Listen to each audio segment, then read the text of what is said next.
So after two steps of the translation, initiation and elongation, we will come to the last portion of the protein synthesis, that is the translation, in which the translocation takes place.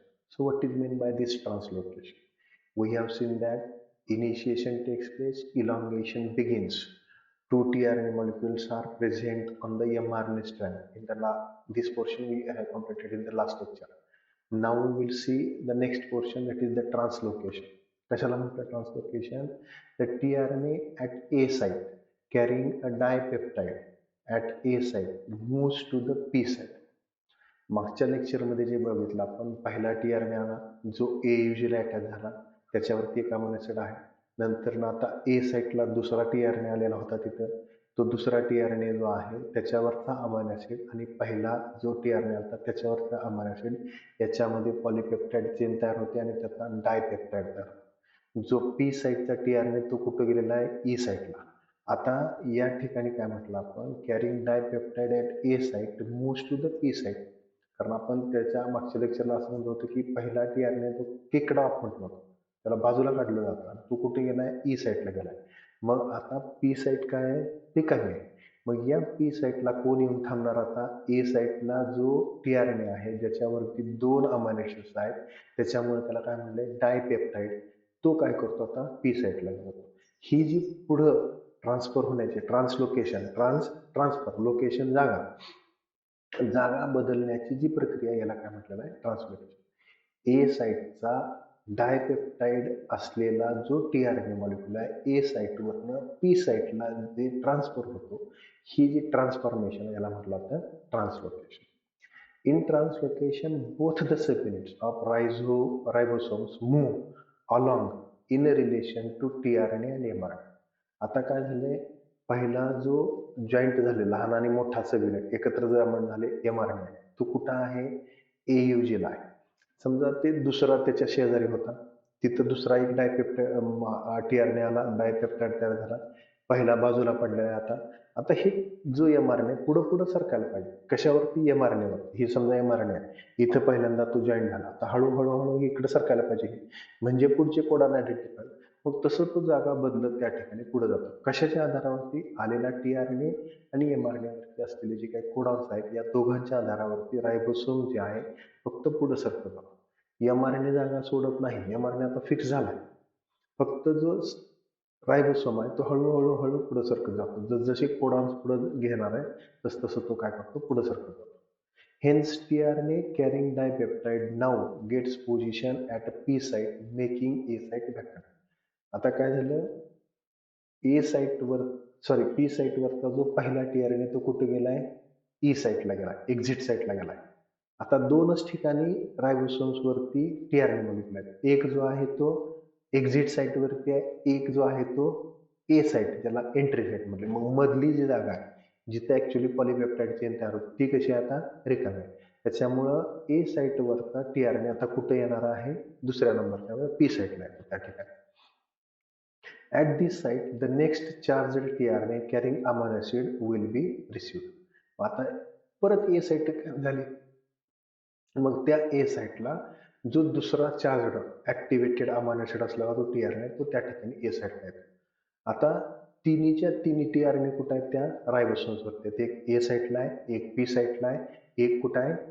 E साईटला आहे. आता तिन्ही जागा फुल झाल्या, तिथं चालणार नाही का? तसं पुढे जायला पाहिजे. ते पुढे जाण्यासाठी काय होतं? ही प्रोसेस आहे. हा पहिला आला, हा दुसरा आला, डायपेप्टाइड तयार झाला. डायपेप्टाइड तयार झाल्यामुळे काय झालं? आता हे अमिनो ऍसिड पुढे सरकत गेला. एक जो आहे तो एक्झिट साईटला गेला, एक जो आहे तो कुठं आला? आता पी साईटला. ए साईट काय झाली? रिकामी झाली. आता ए साईटला दुसरा tRNA इथं आला. समजा ह्या तिन्ही जागा फुल झाल्या, त्याच्यासाठी काय व्हायला पाहिजे? हे बाजूला पडलं पाहिजे, या पद्धतीने हे इथं निघून जायला पाहिजे. That will carried out in the next step. During this process, first uncharged tRNA is discharged from E site. आता इथं जो होता तो बाहेर पडला, त्याच्यामुळे काय झालं? हे दोघं इकडे पुढे सरकले. पुढे सरकताना हा जो पहिला डायपेप्टाइड असलेला जो आहे, आता इथं जास्त लांबवलेले, समजा हा डायपेप्टाइड असलेला जो आहे तो इथं आलेल्या दुसऱ्या बरोबर जो अमायनो ऍसिड टीआरने आलेला आहे त्याच्यातल्या अमायनो ऍसिड बरोबर पेप्टाइड लिंकेज होईल. किती होतील आता? 3. त्याला आपण काय म्हणणार? ट्रायपेप्टाइड. ही प्रोसेस काय होत राहणार आहे? रिपीट होत राहील. This process is repeated as amino acids are added to polypeptide. एक एक एक एक अमायनो ऍसिड ॲड होत जाईल आणि हा जो आहे तो हळूहळू काय होणार आहे? पुढे सरकत जाईल. From 5 prime to 3 prime the ribosomes gets migrated. हळूहळू काय होत राहणार आहे? त्याचं स्थलांतर त्या ठिकाणी होत जाईल. It takes less than 0.1 seconds for formation of peptide bond. जे 2 अमायनो ऍसिड्स जोडायचे आहेत, 2 अमायनो ऍसिड जोडण्यासाठी पेप्टाइड बॉन्ड तयार व्हायला लागतो. हा जो पेप्टाइड बॉन्ड तयार व्हायचा जो कालावधी आहे तो 0.1 सेकंद आहे.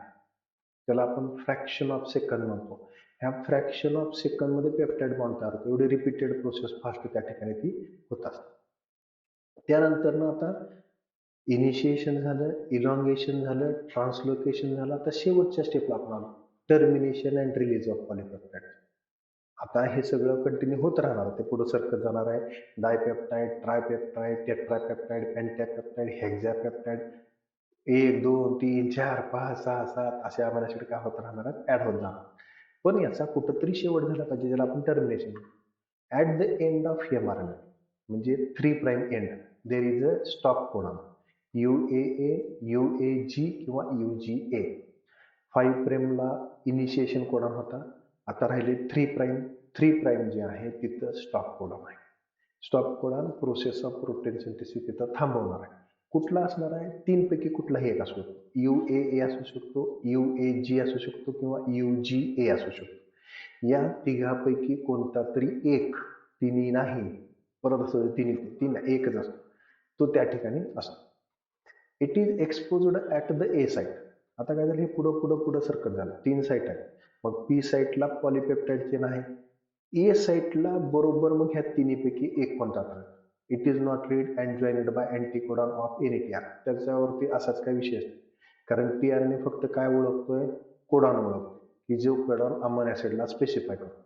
हे तिन्हीच्या तिन्ही कोडॉन कुठलाही अमायनो ऍसिड ओळखत नाहीत. त्याच्यामुळे आपण त्याला काय म्हणलेलं आहे? स्टॉप कोडॉन, टर्मिनेशन कोडॉन किंवा नॉन सेन्स कोडॉन. सेन्सच नाही त्याचा, म्हणजे अमायनो ऍसिड ओळखतच नाही. त्याच्यामुळं ए साईट काय होते? आता रिकामी राहणार, कारण तिथं टीआरने येणार आहे का? टीआरने येणार नाही. The release factor binds to the stop codon. आता सोडणारा कोणता तर पण ते सांगितलं होतं. 3 फॅक्टर्स आहेत, इनिशिएशन फॅक्टर, इलॉंगेशन फॅक्टर आणि टर्मिनेशन फॅक्टर. हे 3 वेगवेगळे फॅक्टर आहेत. इनिशिएटर फॅक्टर तिथे येतो, इनिशिएशन होतो. इलॉंगेटर फॅक्टर होतो, तो इलॉंगेशन चालू होतो. इलॉंगेशन संपत आली की तो निघून जातो आणि टर्मिनेटर फॅक्टर अटॅच होतो. आणि मग त्या ठिकाणी काय होतं? Terminating the translocation process. हा काय करतो? त्या स्टॉप कोडॉन कशी येतो आणि ट्रान्सलोकेशनची जी प्रोसेस आहे ती थांबते. The polypeptide is now released in the cytoplasm. Polypeptide तयार झाली.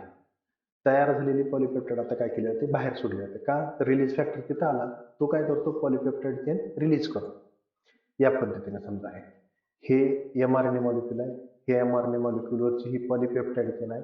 ही पॉलीपेप्टाइड चेन ज्यावेळेस स्टॉप कोडॉन येईल त्यावेळेस ती काय केली जाते? बाहेर सोडली जाते. 2 subunits of ribosomes dissociate and the last tRNA is set free in the cytoplasm. आता इथं सगळे घटक बाजूला व्हायला पाहिजे. जे एकत्र आलेले होते प्रोटीन तयार करायला, सगळे बाजूला जाणार, कारण काम संपलं त्याचं. सगळे घटक एकत्र का आले? काम करण्यासाठी. आता काम झालेलं आहे, प्रोटीन तयार झालेलं आहे, पॉलीपेप्टाइड चेन रिलीज झालेली आहे.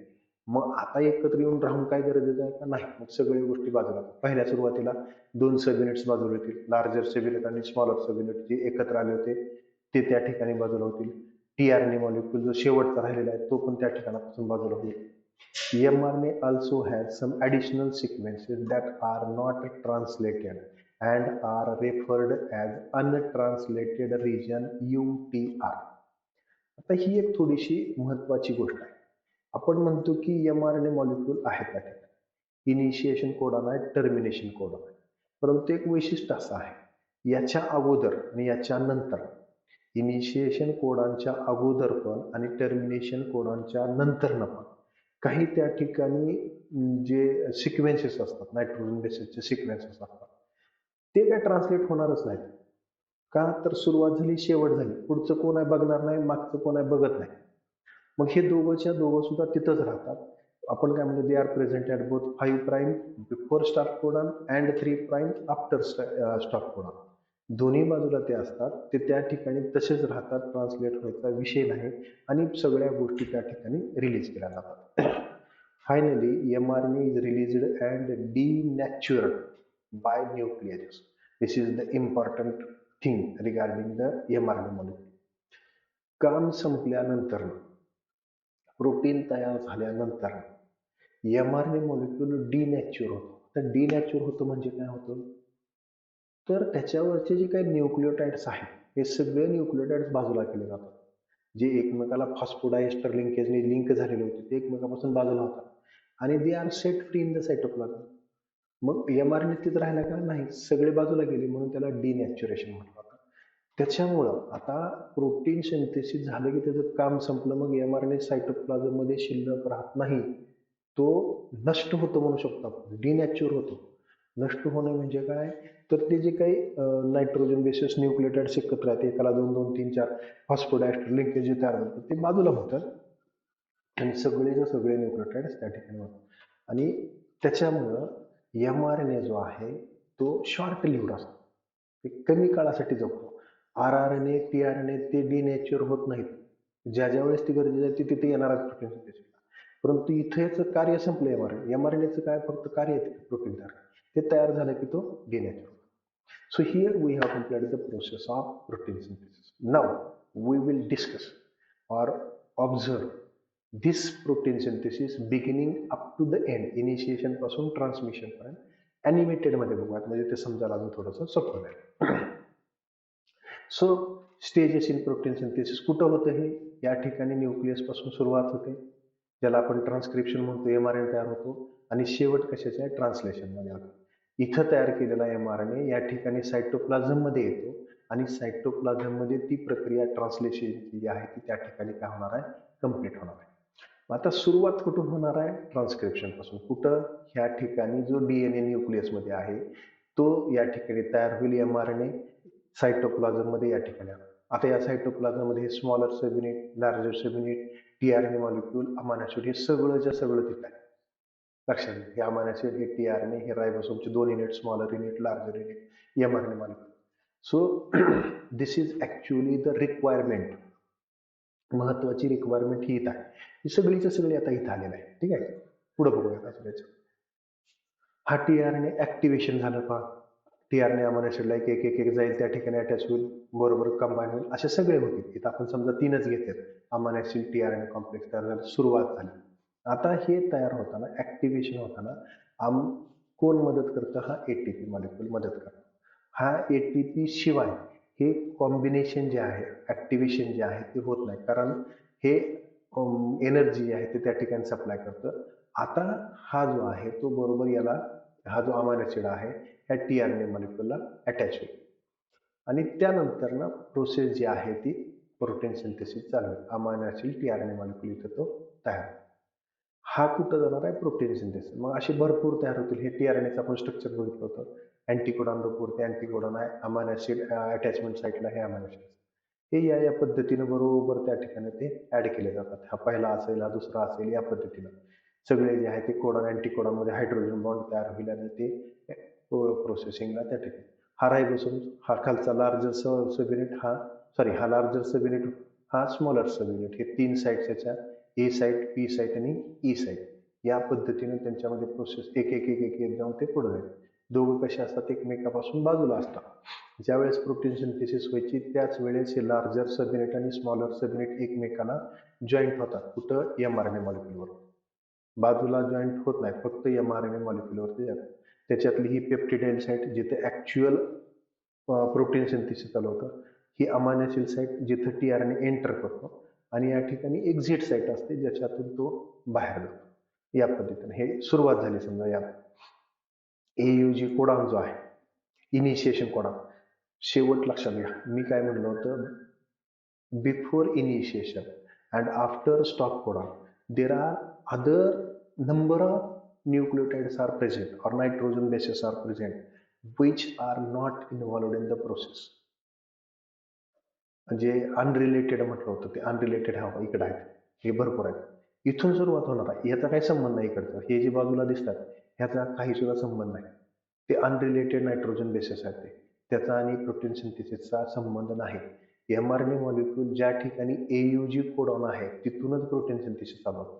मग हे जे आहे प्रोटीन सिंथेसिस चालू होताना एक एक टीआरएनए आता हे पी साईटचा ए साईटवरती असलेला जो आहे ए साईटला जो घेऊन आलेला अमायनो ॲसिड आहे त्याच्याबरोबरती काय होणार आहे हे जॉईंट होणार कशाने पेप्टाइड बॉन्ड. आता हा काय झाला रिकामा झाला कुठला पी साईटला. ए साईटला काय तयार झालं डायपेप्टाइड झालं. आता ह्याचं काय होणार ट्रान्सलोकेशन चालू होतं.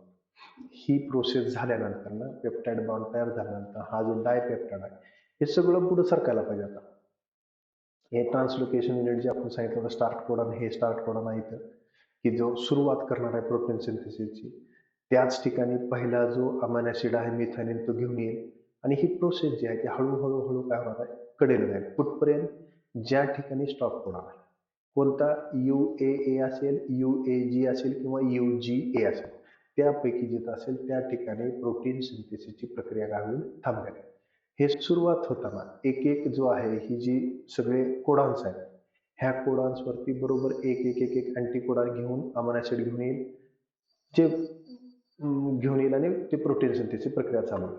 आता ह्या स्टॉप कोडॉनच्या पुढं सुद्धा काय आहे ते अनट्रान्सलेटेड रिजन UTR जे म्हटलं हे जे आहे ते त्या ठिकाणी असतं. कारण हे काय आहे लक्षात येतं का ट्रान्सक्रिप्शनच्या वेळेस हे सगळे कुठले रेसिड्यूज आहेत पहा ए बरोबर आहे. ज्या वेळेस प्रोसेसिंग होतं HNRNA त्यावेळेस शेवटची स्टेप कुठली आहे पॉलीअनालायझेशन. म्हणजे हे ॲडेनिन रेसिड्यू तिथे ऍड केलेले होता जे 3 प्राईमच्या पुढे आहे ते इथं समजा या ठिकाणी हे पॉलीअडेनालायझेशन झालेलं आहे 3 प्राईमला त्या ठिकाणी. आता हे जो स्टार्ट कोडॉन आहे हा स्टार्ट कोडॉन कुठपर्यंत जाणार आहे ह्या स्टॉप कोडॉन. ह्या अनरिलेटेड रिजन जो आहे तो अनट्रान्सलेटेड रिजनचा आपल्याला गरज नाही. आता ही जी आहे ट्रान्सलोकेशन जे आपण सुरुवातीपासून म्हणतो इनिशिएशन इलॉंगेशन टर्मिनेशन आतापर्यंत सगळं जे बघितलं आपण ते सगळं जनरल आहे एक एक स्टेपमध्ये होत आहे. इनिशिएशनला बरोबर येईल इलॉंगेशनला तो पुढे जाईल आणि टर्मिनेशनला पॉलिपेप्टाइड चेन त्या ठिकाणी तयार होईल. या पद्धतीने ह्या 3 स्टेपमध्ये प्रोटीन सिंथेसिसची प्रक्रिया जी आहे ती त्या ठिकाणी कम्प्लीट होईल. इनिशिएशन होताना काय होणार आहे पहिल्यांदा स्मॉलर सब युनिट कुठे टच होईल ज्या ठिकाणी इनिशिएशन कोणाला AUG आहे तिथं काय होणार आहे हा स्मॉलर सब युनिट येऊन बरोबर अटॅच होईल. आता काय होईल अँटीकोडॉन येईल जो इनिशिएशन अँटीकोडॉन आहे तो बरोबर आता आला adenine pairs with uracil pairs with adenine guanine pairs with cytosine start codon तिथे आला कोण घेऊन येते तो मिथाइन. आता लार्जर सब युनिट यायला पाहिजे the larger sub unit comes and form the combination. मग हा कम्प्लीट रायबोसोम तयार झाला स्मॉलर सब युनिट आणि लार्जर सब युनिट. आता इलॉंगेशनची प्रोसेस इलॉंगेशनला काय होईल हा दुसरा टीआरएनए या ठिकाणी येईल तो thymine pairs with adenine guanine pairs with cytosine guanine pairs with cytosine ह्याच्या अमायनो ॲसिडला हा मिथानिन इथे येऊन अटॅच होईल ज्याच्यामध्ये कुठली बॉन्ड असतो peptide bond is form and dipeptide is form बरोबर आहे. पेप्टिडाइल ट्रान्सफर तो एन्झाईम जो तो ATPच्या सहाय्याने ती प्रोसेस जी आहे ती कम्प्लीट होईल. म्हणून आपण म्हणलो ATP सुद्धा गरजेचा आहे. तो ATP काम झाले की तो बाजूला निघून जाईल. ATPचं कन्व्हर्शन ADP मध्ये होतं एनर्जी जी आहे ती ह्या पेप्टाइड बॉन्ड तयार होण्यासाठी वापरली जाते. आता पुढची स्टेप कुठली आहे आपली इलॉंगेशन. हा टीआरएनए जो आहे इथून उचलून कुठं जाणार आहे एक्झिट साईटवरनं पॉईंटवरनं तो बाजूला जाईल. ह्याच्यामध्ये थोडंसं एक्झिटला बाजूला काढलं आणि हा पुढं मूव्ह होईल दुसरा येईल तिथं जाईल परत पुढं सरकेल हे पुढं पुढं पुढं चालायला चालू झालं ट्रान्सलोकेशन चालू झालं त्याचं हे या पद्धतीनं अमायनो ॲसिड तिथं भरपूर अटॅच होतात बरोबर त्या ठिकाणी तर ए साईटला येईल पी साईटला परत ई साईटवरनं बाजूला निघून जाईल आणि इलॉंगेशन ती जी आहे प्रक्रिया ती हळूहळू पुढं होत जाईल. या पद्धतीनं कम्प्लीट जे आहे ते ट्रान्सलोकेज एन्झाईम जो आहे तो येऊन त्याच्या पद्धतीने ट्रान्सलोकेशनची प्रक्रिया जी आहे ती चालू करेल. आता हे पुढं सरकत सरकत कुठे येणार आहे टर्मिनेशन होणार. हा रिलीज फॅक्टर त्या ठिकाणी अटॅच होईल ॲट द स्टॉप होणार UAA ला रिलीज फॅक्टर अटॅच होतो त्या ठिकाणी अमिनो ॲसिड अटॅच झाला का नाही. रिलीज फॅक्टर अटॅच झाल्यानंतर टीआरएनएचं काम संपलं. हे पॉलिपेप्टाइड चेन जी तयार झाली ही पॉलिपेप्टाइड चेन बाजूला होईल. त्यानंतर हा रायबोसोमचे smaller sub unit larger sub unit ते बाजूला होतील. mRNA मध्ये सगळ्याच्या सगळ्या गोष्टी बाजूला झाल्या आणि प्रोटीन सिंथेसिस किंवा प्रोटीन त्या ठिकाणी तयार झालं. डिनॅच्युरेशन पण त्या ठिकाणी झालं पाहतो. आणि हे डिनॅच्युरेशन झाल्यानंतर ही प्रक्रिया पूर्णपणे या ठिकाणी संपली. The proteins are released in the cytoplasm. So these are all different types of the protein synthesized by the mRNA. So this is all about the large point of this topic, that is the protein synthesis. फार मोठा point आहे हा protein सिंथेसिसचा. साधारणतः 2-4 lecture आपण सुद्धा याच्यामध्ये गेले. टप्प्याटप्प्याने कम्प्लीट करणार. शेवटी ॲनिमेटेडमध्ये आपण तेवढ्यासाठी हे परत एकदा एकत्रित बघितले. 4 लेक्चरमध्ये जे डिव्हाइड झालं होतं ते शेवटच्या ॲनिमेटेडमध्ये एकत्र बघितलेलं आहे. So this is all about the process of protein synthesis which is carried out in all the different types of living organisms. सगळ्या सजीवामध्ये प्रोटीन सिंथेसिसची प्रक्रिया या पद्धतीने complete होते. In the next lecture we will see the next point of this topic.